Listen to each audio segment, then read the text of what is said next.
നിശ്ചയിച്ചിരിക്കുക. പറയുക ഞങ്ങൾ എന്തേ? അല്ല, ഇത് ഗുസ്തി മത്സരമൊന്നും അല്ലല്ലോ സനക. ഈ ഗോതയിൽ ഇറങ്ങി ട്രൗസർ വിട്ട് എണ്ണയും തേച്ച് നിന്നിട്ട് വാ, അതറിയാം. നിയമസഭയിൽ നമ്മൾ കണ്ടതല്ലേ മേശപ്പുറത്ത് എന്താ കണ്ടത്? നിയമസഭയിൽ മേശപ്പുറത്ത് വനിതാ MLA മാരുന്നപ്പോഴേക്കും അത് അത്തരത്തിലുള്ള ഗുസ്തി അല്ലല്ലോ ആവശ്യം ജനാധിപത്യത്തിൽ. ഞാനൊരു കാര്യം നിങ്ങളുടെ ലളിതമായിട്ട് ചോദിക്കട്ടെ. ഇപ്പോൾ പി ചിദംബരം, ബഹുമാനപ്പെട്ട കോൺഗ്രസിന്റെ നേതാവ്, മുൻ ധനകാര്യ വകുപ്പ് മന്ത്രി, ഡിജിറ്റൽ ട്രാൻസാക്ഷനെ കുറിച്ച് നരേന്ദ്രമോദി ഗവൺമെന്റിന്റെ ഭാഗത്ത് നിന്നും ഡിജിറ്റൽ ട്രാൻസാക്ഷൻ ഇന്ത്യൻ പാർലമെന്റിൽ ചർച്ച വന്നപ്പോഴേക്കും പി ചിദംബരം എന്താ പറഞ്ഞത്? പച്ചക്കറി വിൽക്കുന്ന സ്ഥലത്ത് പോയിന്റ് ഓഫ് സർവീസ് മെഷീൻ എവിടെയാണ്? അവിടെയൊക്കെ തന്നെ ഇന്റർനെറ്റ് കണക്ഷൻ എങ്ങനെ കിട്ടും? റിക്ഷ ഓടിക്കുന്ന സ്ഥലത്ത് എങ്ങനെ ഇന്റർനെറ്റ് കണക്ഷൻ കിട്ടും? നിങ്ങൾ എങ്ങനെയാണ് ഇത് നടപ്പിലാക്കുന്നത് എന്ന് ചോദിച്ചുകൊണ്ടൊരു പരിഹാസ ചിരിയല്ലേ അദ്ദേഹം നടത്തിയത്. രാജീവ് ചന്ദ്രശേഖർജിയുടെ ഉൾപ്പെടെ നേതൃത്വത്തിൽ നമ്മുടെ രാജ്യത്ത് നടത്തിയ IT മേഖലയിൽ നടത്തിയ വിപ്ലവകരമായ നീക്കമാണ് ഇന്ന് ഡിജിറ്റൽ ട്രാൻസാക്ഷനിൽ ഏറ്റവും മികച്ച രാജ്യമായി ഭാരതം മാറിയത്. വിദ്യാഭ്യാസ രംഗത്തുൾപ്പെടെ അതിന് നേതൃത്വം കൊടുത്ത ആളാണ് ശ്രീ രാജീവ് ചന്ദ്രശേഖർജി. മാറ്റിവെക്കാൻ വേണ്ടി ശിവൻകുട്ടിക്ക് സാധിക്കുമോ? ബഹുമാനപ്പെട്ട ശിവൻകുട്ടി മന്ത്രിയുടെ നേതൃത്വത്തിൽ കഴിഞ്ഞ 5 വർഷം വിദ്യാഭ്യാസ വകുപ്പ് എവിടെ എത്തിയത്? പാമ്പ് കടിയേറ്റ് കുട്ടി മരിച്ചത് ആരുടെ കാലഘട്ടത്താ? ആരുടെ കാലഘട്ടത്തിൽ? ആര് വിദ്യാഭ്യാസ മന്ത്രിയായിരുന്നപ്പോഴാണ് സ്കൂളിൽ പാമ്പ് കടിയേറ്റ് ഒരു കുട്ടി മരിച്ചത്? ഇലക്ട്രിക് ലൈൻ പൊട്ടി വീണ് ഒരു കുട്ടിക്ക് ദാരുണാന്ത്യം വന്നത് ആര് വിദ്യാഭ്യാസ മന്ത്രിയായിരുന്നപ്പോഴാണ്? ശ്രീ രാജീവ് ചന്ദ്രശേഖർജി കേന്ദ്ര മന്ത്രിയായിരുന്ന സമയത്ത് ഇന്ത്യയിൽ നടന്ന IT വിപ്ലവം, ആ IT വിപ്ലവത്തെ കുറിച്ച് ചർച്ച ചെയ്യാൻ വേണ്ടി LDF ആരെങ്കിലും തയ്യാറുണ്ടോ? ഇനി ചർച്ച വിശ്വസനീയമായ ക്രെഡിബിലിറ്റിയുള്ള സംഘടനകൾ ചർച്ചയ്ക്ക് വിളിക്കട്ടെ 3 സ്ഥാനാർത്ഥികളെയും. ഇപ്പൊ പാർലമെന്റ് തെരഞ്ഞെടുപ്പിൽ ഇവിടെ പല സംഘടനകളും ചർച്ചയ്ക്ക് ക്ഷണിച്ചിരുന്നല്ലോ. ബഹുമാനപ്പെട്ട പന്ന്യൻ രവീന്ദ്രൻ, ശ്രീ ശശി തരൂർ, ശ്രീ രാജീവ് ചന്ദ്രശേഖർജി. ആവശ്യമുള്ള സമയം, ഞാനായിരുന്നല്ലോ തെരഞ്ഞെടുപ്പിന് ജനറൽ കൺവീനർ, അവർ ചോദിച്ച സമയം അത്രയും തന്നെ കൊടുത്തല്ലോ. എന്തുമാത്രം ആരോഗ്യകരമായ ചർച്ച നടന്നു. ബഹുമാനപ്പെട്ട സംസ്ഥാന മുഖ്യമന്ത്രി തയ്യാറാകട്ടെ BJPയുടെ സംസ്ഥാന അധ്യക്ഷനുമായിട്ട് കേരളത്തിന്റെ വികസനത്തെക്കുറിച്ച് ചർച്ച ചെയ്യാൻ വേണ്ടി. രാജീവ് ചന്ദ്രശേഖർ പറഞ്ഞല്ലോ, ബഹുമാനപ്പെട്ട മുഖ്യമന്ത്രിയോടുമായി ബന്ധപ്പെട്ട് ക്രിയാത്മകമായ ചർച്ചകൾ കേരളത്തിന്റെ ഭാവിയിലെ വികസനത്തിന് വേണ്ടി, ഇതുവരെ നടന്ന കാര്യങ്ങൾക്ക് വേണ്ടി നമുക്ക് ചർച്ച ചെയ്യാം. ആ സംഭവം അദ്ദേഹം ആദ്യമേ പറഞ്ഞാണല്ലോ. അതെ, ഞാൻ പറയുന്നത് ഇപ്പൊ ഞാൻ ചില ചോദ്യങ്ങൾ പറഞ്ഞല്ലോ. ഈ 3 നേതാക്കന്മാർ മന്ത്രിമാരും മേയർമാരും ഒക്കെ ആയിരുന്നല്ലോ. ബഹുമാനപ്പെട്ട V ശിവൻകുട്ടി അദ്ദേഹം മേയറായിരുന്ന 5 വർഷ കാലഘട്ടവും NDAയുടെ ഭരണത്തിലുള്ള 3 മാസവും നമുക്ക് ചർച്ച ചെയ്യാം. നമുക്ക് തയ്യാറുണ്ടോ? അവർ നടപ്പിലാക്കിയ പദ്ധതി പറയുമ്പോഴേക്കും ആദ്യം ഒരു വിളപ്പിൽശാലയെ കുറിച്ച് പറയണം. എത്ര കോടി രൂപ ചെലവാക്കി, എന്തായിരുന്നു അതിന്റെ ആത്യന്തികമായിട്ട് അതിന്റെ പരിണിത ഫലം, എന്തുകൊണ്ട് അങ്ങനെ സംഭവിച്ചു? അദ്ദേഹത്തിന്റെ മറുപടിയാണല്ലോ. അദ്ദേഹം എല്ലാ കാര്യങ്ങളിലും ഒരു സ്ഥാനാർത്ഥി എന്നുള്ള നിലയ്ക്ക്, പാർട്ടിയുടെ സംസ്ഥാന അധ്യക്ഷൻ എന്നുള്ള നിലയ്ക്ക് അദ്ദേഹം കേരളത്തിൽ ഏറ്റവും സാധ്യതയുള്ള ഒരു പാർട്ടിയുടെ സംസ്ഥാന അധ്യക്ഷനാണ്, രാജ്യം ഭരിക്കുന്ന പാർട്ടിയുടെ സംസ്ഥാന അധ്യക്ഷനാണ്. 140 നിയോജക മണ്ഡലങ്ങളിലും ഘടകകക്ഷിയുടെ സ്ഥാനാർത്ഥികൾ മത്സരിക്കുന്നുണ്ട്. ഓരോ ഇപ്പം നേമത്ത് മണ്ഡലത്തിൽ നടക്കുന്ന കാര്യങ്ങൾ സ്ഥാനാർത്ഥി എന്നുള്ള നിലയ്ക്ക് അദ്ദേഹം കൃത്യമായിട്ട് ആ കാര്യങ്ങൾ മോണിറ്റർ ചെയ്യുന്നുണ്ട്. അദ്ദേഹം അവിടെ വോട്ടർമാരുടെ ഇടയിലുണ്ട്. ഓരോ കാര്യങ്ങളും ചോദിച്ചിട്ട് അദ്ദേഹം ഇത്രയോടിക്ക് മറുപടി പറഞ്ഞില്ല എന്ന് പറയുന്നതിലല്ല അർത്ഥം. ഞാൻ പറയാം, ശ്രീ രാജീവ് ചന്ദ്രശേഖർജി കേന്ദ്രമന്ത്രി ആയിരുന്നപ്പോൾ തിരുവനന്തപുരത്തിന് വേണ്ടി എന്ത് ചെയ്തു? കേരളത്തിന് വേണ്ടി എന്തു?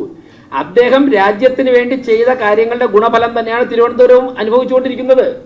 തിരുവനന്തപുരത്ത് വന്ന ഓരോ പ്രോജക്റ്റുകളിലും ഒരു മലയാളി എന്നുള്ള നിലയ്ക്ക്, കേരളത്തിൽ നിന്നുള്ള ഒരു പൊതുപ്രവർത്തനം എന്നുള്ള നിലയ്ക്ക് അദ്ദേഹത്തിന്റെ ഇടപെടലുണ്ട്, V മുരളീധരൻജിയുടെ ഇടപെടലുണ്ട്. ഒന്ന്, അദ്ദേഹത്തെ കേന്ദ്ര ഗവൺമെന്റും പാർട്ടിയും ഏൽപ്പിച്ചിരുന്ന പ്രവർത്തനം ഡൽഹി കേന്ദ്രീകരിച്ചുകൊണ്ടുള്ള IT മേഖലയിലും അതോടൊപ്പം തന്നെ വിദ്യാഭ്യാസ മേഖലയിലുള്ള പ്രവർത്തനമായിരുന്നു. അദ്ദേഹം വളരെ ഭംഗിയായിട്ട്, വളരെ മെച്ചമായിട്ട് അദ്ദേഹം ചെയ്തു. കേരളം കേന്ദ്രീകരിച്ച് അദ്ദേഹത്തോട് പ്രവർത്തിക്കാൻ പറഞ്ഞത് പാർലമെന്റ് തെരഞ്ഞെടുപ്പ് മുതലാണ്. അതിനുശേഷം കൂടുതൽ സമയം അദ്ദേഹം കേരളത്തിലുണ്ട്. ഞാൻ ചോദിച്ചത് 45 വർഷമായി തിരുവനന്തപുരം കേന്ദ്രീകരിച്ചുകൊണ്ട് നിന്ന് പ്രവർത്തിക്കുന്ന 3 നേതാക്കന്മാരെ വേറെ പറഞ്ഞത്. അവർ പറയട്ടെ. അവർ പ്രതിപക്ഷമായിരുന്നില്ലല്ലോ, പതിറ്റാണ്ടുകളോളം ഭരണപക്ഷമായിരുന്നില്ലേ?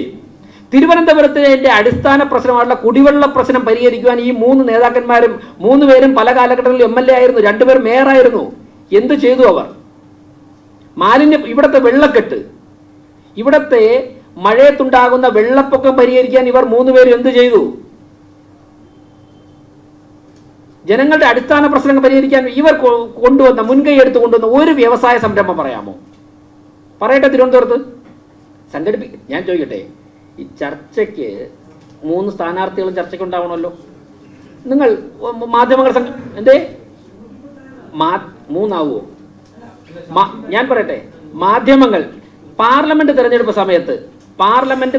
സമയത്ത് എത്രയോ സംഘടനകൾ ചർച്ചകൾ സംഘടിപ്പിച്ചു.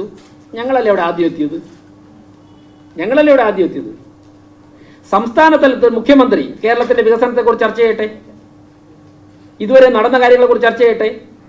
രാജീവ് ചന്ദ്രസി ആദ്യം അത് ഓപ്പൺ ചെയ്തതല്ലേ. ഞാൻ പറഞ്ഞല്ലോ, അദ്ദേഹം പാർട്ടിയുടെ സംസ്ഥാന അധ്യക്ഷനാണ്.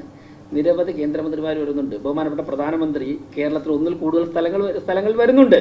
അപ്പോൾ സ്വാഭാവികമായിട്ടും അദ്ദേഹത്തിൻ്റെ ഞാൻ എല്ലാ കാര്യം ഇവിടെ പറയേണ്ട ആവശ്യമില്ലല്ലോ. എന്നെക്കാൾ കൂടുതൽ നിങ്ങൾക്ക് മാധ്യമങ്ങൾക്ക് അറിയാമെന്നുള്ളതാണ്. ഈ പറഞ്ഞ കാര്യങ്ങൾക്ക് ദേശീയ ജനാധിപത്യ സഖ്യം ഇവിടെ ഉന്നയിച്ച കാര്യങ്ങൾക്ക് മറുപടി വരട്ടെ. അങ്ങനെയുള്ള നമുക്കിവിടെ ആശയ സംവാദം നടന്നാൽ മതിയല്ലോ. വരട്ടെ അങ്ങനെയുള്ള കാര്യങ്ങൾ. ചർച്ച നടക്കാനാണല്ലോ ഞങ്ങൾ പോയിന്റ് മുമ്പോട്ട് വയ്ക്കുന്നത്. അല്ലെ, മറുപടി വരട്ടെ. ജനങ്ങൾക്ക് സജീവമായിട്ടുള്ള രാഷ്ട്രീയ വിഷയങ്ങൾ ചർച്ച ചെയ്യട്ടെ. ഞങ്ങൾ പറഞ്ഞത് എല്ലാം തന്നെ ജനങ്ങളുടെ നിത്യജീവിതവുമായി ബന്ധപ്പെട്ട് നിൽക്കുന്ന വിഷയങ്ങളാണല്ലോ. ഇവരൊക്കെ തന്നെ അധികാര കേന്ദ്രങ്ങൾ പതിറ്റാണ്ടുകൊണ്ട് ഇരിക്കുന്നവരാണല്ലോ. എന്താണ് ഇത് കാര്യങ്ങൾ പരിഹരിക്കാൻ വേണ്ടി ചെയ്തിട്ടുള്ളത്? മറുപടി പറയട്ടെ. ഞാൻ പറഞ്ഞത് മുഖ്യമന്ത്രിയോട് ആദ്യം തന്നെ അദ്ദേഹം പറഞ്ഞിരുന്നു, കേരളത്തിന്റെ BJPയുടെ സംസ്ഥാന അധ്യക്ഷൻ പറഞ്ഞത് എന്താണ്? കേരളത്തിന്റെ സമഗ്രമായ വികസനത്തെക്കുറിച്ച്, വളർച്ചയെക്കുറിച്ച് ചർച്ചയാകാമെന്ന് പറഞ്ഞിട്ട് മുഖ്യമന്ത്രിയുടെ മറുപടി എന്താ? നിങ്ങൾ മുഖ്യമന്ത്രിയോട് ചോദിച്ചു നോക്ക്. സംസ്ഥാന BJPയുടെ അധ്യക്ഷൻ, രാജ്യം ഭരിക്കുന്ന പാർട്ടിയുടെ അധ്യക്ഷൻ കേരളത്തിന്റെ മുന്നോട്ടുള്ള യാത്രയ്ക്ക് വേണ്ടി ആരോഗ്യകരമായ ഒരു ചർച്ചയ്ക്ക് ക്ഷണിച്ചു. മുഖ്യമന്ത്രി എന്ത് മറുപടി? നിങ്ങൾ ചോദിച്ചു നോക്ക്.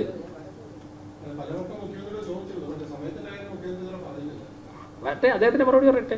ഇപ്പൊ തിരുവനന്തപുരത്തെ കുറിച്ചുള്ള ചർച്ച ഞങ്ങൾ ഉന്നയിച്ച വിഷയങ്ങൾ ഇവർ മറുപടി പറയട്ടെ. ഈ 3 LDF സ്ഥാനാർത്ഥിമാരും എന്താ? നിങ്ങൾ അവരോട് പോയിട്ട് ഇതിന്റെ മറുപടി പറയാൻ. തിരുവനന്തപുരത്തെ അടിസ്ഥാന പ്രശ്നം വഷളാക്കിയത് ഇവരാ. ഇത്രത്തോളം ഈ പ്രശ്നങ്ങൾ പരിഹരിക്കാൻ പറ്റാത്ത അവസ്ഥയിലേക്ക് കൊണ്ടെത്തിച്ചവരാണ്. അല്ല, ഞങ്ങൾ ഈ അയ്യപ്പൻ കോശ് കളിക്കാനൊന്നുമില്ല. ഞങ്ങൾ പറയുന്നത് ഞങ്ങളുടെ NDAയുടെ 3 മാസത്തെ കോർപ്പറേഷന്റെ ഭരണവും ഇവരുടെയൊക്കെ 5 വർഷത്തെ ഭരണവും നമുക്ക് ചർച്ച ചെയ്യാം. അല്ലെ, ഭരണത്തിൽ നേതൃത്വമുള്ള ആരുമായിട്ട് ചർച്ചയ്ക്ക് ഞങ്ങൾ തയ്യാറാണ്. ഞാനതാണ് പറഞ്ഞത്. ഒരു പേര് ഒരു സംവാദത്തിന് സ്കോപ്പുള്ള ആരും ആവാം. ആര് നിശ്ചയിച്ചാലും ഞങ്ങൾ തയ്യാറാണ്. അല്ല, നിങ്ങൾ മാധ്യമങ്ങൾ നിശ്ചയിച്ചാൽ ഞങ്ങൾ തയ്യാറാണ്. മറ്റേതെങ്കിലും സംഘടനകൾ നിശ്ചയിച്ചാൽ ഞങ്ങൾ തയ്യാറാണ്. നമുക്ക് തിരുവനന്തപുരത്തെക്കുറിച്ച് ചർച്ച ചെയ്യാം. വളരെ ഭംഗിയായിട്ട് അനന്തമായ സാധ്യതകളുള്ള ഒരു പട്ടണത്തെ ഇത്രത്തോളം വികസന മുരടിപ്പിൽ കെട്ടിയിട്ട് തളച്ച കാര്യങ്ങൾ ഞാൻ എല്ലാം പറയാം. ഉദ്യോഗസ്ഥരുൾപ്പെടെ, നല്ലവരായ സർക്കാർ ഉദ്യോഗസ്ഥരുൾപ്പെടെ തെറ്റ് ചെയ്യാൻ പ്രേരിപ്പിച്ച ആരൊക്കെയാണെന്ന് പറയാം. എണ്ണി പറഞ്ഞുതരാം. തയ്യാറാണോ? ഈ ഹരിതകർമ്മസേനയുടെ പ്രവർത്തകരെ ഭീഷണിപ്പെടുത്തി തെരഞ്ഞെടുപ്പ് പ്രവർത്തനത്തിനുണ്ട്. നിയമമണ്ഡലത്തിൽ ഉൾപ്പെടെ അധികാര സ്ഥാനത്ത് അല്ലെ 3 LDFന്റെ ഇപ്പൊ മത്സരിക്കുന്ന 3 സ്ഥാനാർത്ഥികളുണ്ടല്ലോ.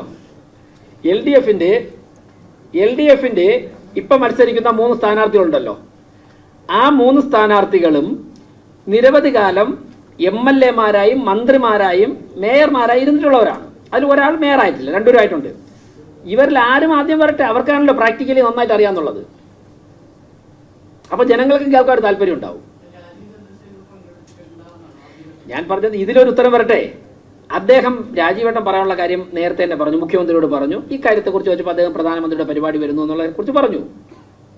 അക്കാര്യത്തിൽ എനിക്ക് അത്ര ഉത്തരവുള്ളൂ, അത് നിങ്ങൾക്ക് മനസ്സിലായിട്ടുണ്ട്. ഇപ്പം ജനങ്ങൾക്കറിയേണ്ടത് എന്താണ്? നല്ലൊരു ആശയ സംവാദമാണ് തിരുവനന്തപുരത്ത്. വികസനവുമായി ബന്ധപ്പെട്ടുള്ള ഒരു നല്ല രാഷ്ട്രീയ സംവാദമാണ്. അതിന് 3 മാസം ഭരണത്തിന് നേതൃത്വം കൊടുത്ത സംഘടന തന്നെ പറയുകയാണ് ഞങ്ങൾ തയ്യാറാണെന്ന്. നല്ലൊരു ആശയ സംവാദം നടക്കട്ടെന്നാണ് ഞങ്ങൾ പറയുന്നത്. അതുകൊണ്ട് അദ്ദേഹം ഏറ്റവും നല്ല ആശയ സംവാദത്തിന് മാത്രമല്ല, ഞാൻ നേരത്തെ ഒരു ഉദാഹരണം പറഞ്ഞല്ലോ, ഇന്ത്യയിലെ IT വിപ്ലവത്തിന് നേതൃത്വം കൊടുത്ത വ്യക്തി, പതിറ്റാണ്ടുകളായി ഇന്ത്യൻ രാഷ്ട്രീയത്തിൽ നിൽക്കുന്ന ഒരു വളരെ കൂടുതൽ മേഖലകളിൽ കഴിവ് തെളിയിച്ചിട്ടുള്ള വിദേശ രാജ്യങ്ങൾ ഉൾപ്പെടെ പോയിട്ട് ആ രാജ്യങ്ങളുടെ IT പോളിസി ഡിസ്കസ് ചെയ്യുന്ന വിദഗ്ധൻ, ഒരു ഏറ്റവും മികച്ച പൊതുപ്രവർത്തനമുള്ള ഒരാൾ. അദ്ദേഹം BJPയുടെ സംസ്ഥാന അധ്യക്ഷനായിട്ടല്ലേ മാർക്സിസ്റ്റ് പാർട്ടിക്ക് ഏറ്റവും കൂടുതൽ തിരിച്ചടി ഉണ്ടായിക്കൊണ്ട് തിരുവനന്തപുരം കോർപ്പറേഷന്റെ ഭരണം BJP നേടിയെടുത്തത്. എത്ര പഞ്ചായത്തുകളാ? അപ്പൊ അദ്ദേഹത്തിന്റെ നേതൃത്വത്തിലല്ലേ ഞങ്ങളതൊക്കെ നേടിയെടുത്തത്. എല്ലാ കാര്യങ്ങളും എൻ്റെ പാർട്ടി എന്ന് ഞാൻ പറഞ്ഞില്ല, അക്കാര്യത്തിൽ ഞാൻ പറഞ്ഞു. ഞാനിപ്പോൾ പത്രസമ്മേളനം നടത്തുന്നത് എൻ്റെ പാർട്ടി ചുമതലപ്പെടുത്തിയതിൻ്റെ അടിസ്ഥാനത്തിലാണ്. ഞങ്ങൾ ഇന്നാർ ചുമതലപ്പെടുത്തുമെന്നോ ഇന്നാർ പറയുമെന്നോ അല്ല പറഞ്ഞത്. ഈ വിഷയങ്ങൾ ചർച്ച ചെയ്യാൻ ഞങ്ങൾ തയ്യാറാണ്. LDFന്റെ ഭാഗത്ത് നിന്ന് വരട്ടെ, അവരല്ലേ ഇവിടെ നാട് ഭരിച്ചത്.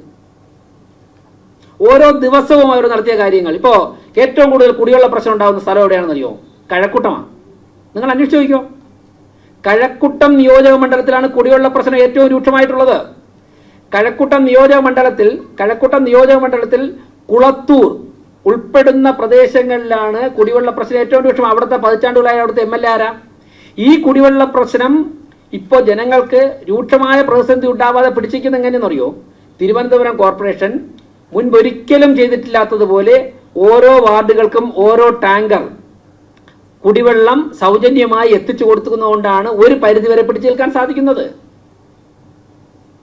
ഇപ്പോൾ ആരോഗ്യ സ്റ്റാൻഡിംഗ് കമ്മിറ്റി ചെയർമാൻ്റെ ഒപ്പം ഉണ്ട്. 24 മണിക്കൂറും സ്റ്റാൻഡിംഗ് കമ്മിറ്റിയുടെ ഉദ്യോഗസ്ഥരും ചെയർമാനും ഉൾപ്പെടെയുള്ളവർ ഇടപെട്ട് പ്രവർത്തിച്ചുകൊണ്ടാണ് ടാങ്കർ ആവശ്യപ്പെടുന്ന സ്ഥലത്തൊക്കെ എത്തിക്കുന്നത്. ഇപ്പോൾ ഈ ദിവസവും ഞങ്ങളുടെ ജനപ്രതിനിധികൾ ഏറെക്കുറെ എല്ലാവരും, കക്ഷി രാഷ്ട്രീയത്തിന് അതീതമായ എല്ലാ ജനപ്രതിനിധികളും ഫീൽഡിലാണ്. അത് ഞാൻ നേരത്തെ പേര് പറഞ്ഞ നേതാക്കന്മാരുടെ പിടിപ്പുകേട് കൊണ്ടാണ് നമ്മുടെ നഗരം ഈ അവസ്ഥയിലെത്തി നിൽക്കുന്നത്. ഇവരാരെങ്കിലും അരുവിക്കരയിൽ നിന്ന് കൊണ്ടുവരുന്ന വെള്ളത്തിന്റെ 35% ലീക്കായി നഷ്ടപ്പെടുന്നു എന്നുള്ള വിഷയം ഇവരാരെങ്കിലും അഡ്രസ് ചെയ്തിട്ടുണ്ടോ? അത് പരിഹരിക്കാൻ വേണ്ടി ഏതെങ്കിലും ഒരു നടപടി അവർ സ്വീകരിച്ചിട്ടുണ്ടോ? ഒന്നും ചെയ്തിട്ടില്ല.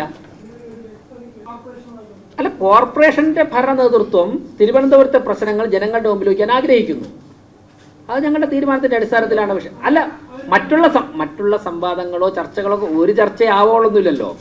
അത് ഞാൻ പറയുന്നത്, ഞങ്ങൾ പറയാൻ ഉദ്ദേശിച്ചത് തിരുവനന്തപുരം കോർപ്പറേഷനിലെ കഴിഞ്ഞ 3 മാസത്തെ ഭരണ അനുഭവത്തിന്റെ അടിസ്ഥാനത്തിൽ ഈ ഭരണ നേതൃത്വത്തിന്റെ ശ്രദ്ധയിൽപ്പെട്ട കാര്യങ്ങൾ, ഞങ്ങൾ 3 മാസം കൊണ്ട് ജനങ്ങൾക്ക് വേണ്ടി ചെയ്ത കാര്യങ്ങൾ ജനങ്ങളുമായിട്ട് പങ്കുവയ്ക്കാൻ ഞങ്ങൾ ആഗ്രഹിക്കുന്നു. അപ്പോൾ സ്വാഭാവികമായിട്ടും ചുറ്റി നടക്കുന്ന കാര്യങ്ങളൊക്കെ പരാമർശിക്കണമല്ലോ. അപ്പോൾ ഒരാൾ അയ്യപ്പനും കോശിയും കളിക്കാൻ റെഡിയായി നിൽക്കുമ്പോഴേക്കും അതും പരാമർശിക്കണ്ടേ? ഭരണത്തിന് നേതൃത്വം കൊടുക്കുന്ന എല്ലാവരും അതിന് കേപ്പബിളാണ്. ഞങ്ങൾക്ക് ഇന്ന വ്യക്തി എന്നുള്ള നിലയ്ക്കല്ല, പറയേണ്ട ആശയങ്ങൾ വ്യക്തതയോടെ പറയാൻ വേണ്ടി ഞങ്ങൾ എല്ലാവരും 1, 2, 5 പേരല്ല, കോമ്പീറ്റൻ്റ് ആയിട്ട് നിരവധി പേരുണ്ട്. എന്തായാലും കോർപ്പറേഷൻ്റെ ഭാഗം ഭംഗിയായിട്ട് അവതരിപ്പിക്കാൻ പറ്റുന്ന ആൾക്കാർ തയ്യാറാണ്. ഈ ഇരിക്കുന്ന എല്ലാവരും അതിനെല്ലാം യോഗ്യരാണ്. അല്ല, ഞാൻ നേരത്തെ പേര് പറഞ്ഞ 3 പേരിൽ ആരെങ്കിലും വരുന്നാലും നമുക്ക് സന്തോഷം. കാരണം അവരാണല്ലോ ഇതിനൊക്കെ നേതൃത്വം കൊടുത്തത്.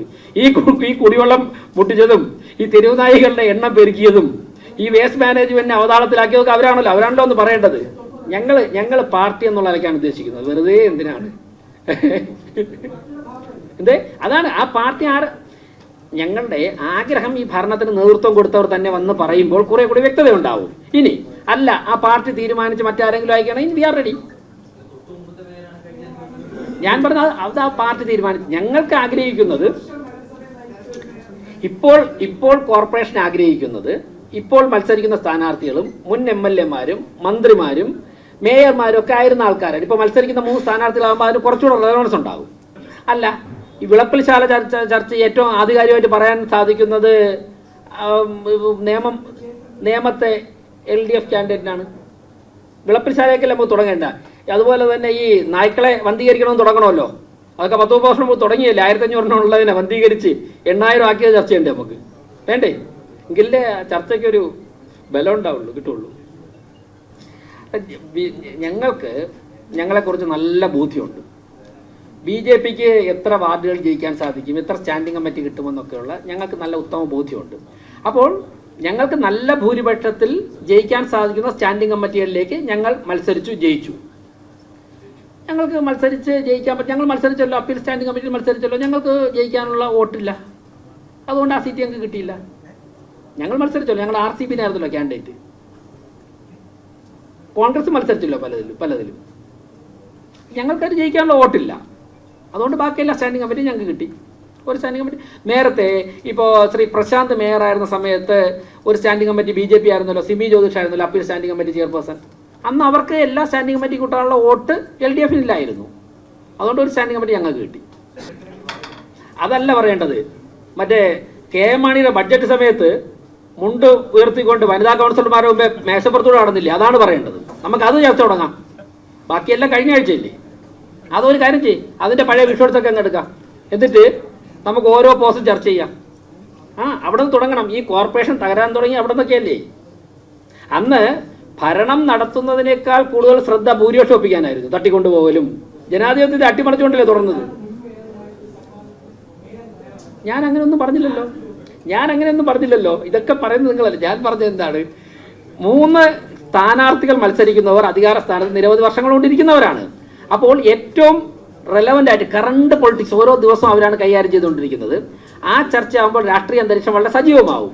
ഇനി അവരല്ല മറ്റാരെങ്കിലുമാണ് ആ പ്രസ്ഥാനം നിയോഗിക്കുന്നത്, ഞങ്ങൾ തയ്യാർ. അക്കാര്യങ്ങളിലേക്ക് അതൊക്കെ ഒരു പാർട്ടിയുടെ ഡിസിഷനാണ് കാര്യങ്ങൾ. അക്കാര്യങ്ങളിലേക്ക് പോകുമ്പോൾ ഈ ചർച്ചയെ ഡൈല്യൂട്ട് ചെയ്യപ്പെടും. ഞങ്ങൾ ഇന്നത്തെ പത്രസമ്മേളനം ഉദ്ദേശിച്ചത് കഴിഞ്ഞ 40-45 വർഷം കൊണ്ട് ഈ കോർപ്പറേഷനെ തിരുവനന്തപുരത്തെ അവതാളത്തിലാക്കി. കോർപ്പറേഷൻ മാത്രമല്ല, ജലസേന വകുപ്പ് ഉൾപ്പെടെ. നിങ്ങൾ ഈ ഞാൻ പറഞ്ഞ ഈ സിറ്റിയിലുള്ള 3 മണ്ഡലത്തിലെ സ്ഥാനാർത്ഥിമാർ, LDF സ്ഥാനാർത്ഥിമാർ അറിഞ്ഞിട്ടുണ്ടോ 35% വെള്ളം ലീക്കാവുന്നു അരുവിക്കരുന്ന് കൊണ്ടുവരുമ്പോൾ? അതുകൊണ്ടാണ് ഫോഴ്സ് ഇല്ലാത്തത്. അതുകൊണ്ടാണ് ഫ്ലാറ്റുകളിലേക്കും വീടുകളുടെ മുകളിലേക്കും ഫോഴ്സ് ഇല്ലാത്തത്. ഇതെന്താ ഇവർ ജനങ്ങളുടെ ഇടയിൽ ചർച്ച ചെയ്യുന്നില്ല? എന്തുകൊണ്ട് 30 വർഷം കഴിയുമ്പോഴേക്കും ലൈൻ ഡാമേജ് ആവും, അതിൻ്റെ കാലാവധി കഴിയുമെന്ന് അറിഞ്ഞിട്ട് ഇവർ പുതിയ പൈപ്പ് ലൈൻ ഇട്ടിട്ടില്ല?